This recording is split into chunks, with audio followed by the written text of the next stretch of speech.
Veterans Ward nakatagdang itayo sa Cagayan Valley Medical Center. Narito naman ang ulat ni Jeanette Pakiran.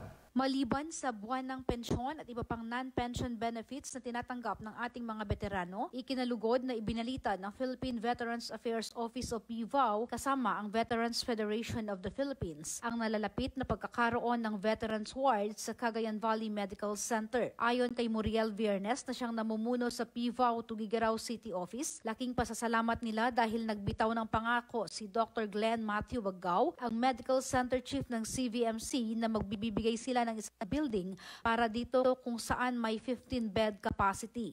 Ayon kay Viernes, magiging libre ang pagpapaospital sa mga veterano kasama ang kanilang mga direct beneficiaries. Maliban sa pensyon, may mga kalakip ding benepisyo ang mga veterano at ang kanilang dependents tulad ng scholarship assistance, disability, burial at healthcare assistance. Sa kabilang dako, nailagak na sa mga bank partners ang perang pensyon ng mga veterano para sa buwan ng Enero at matatanggap nila anumang araw mula ngayon. Jeanette Pakiran, PIA Newsbreak.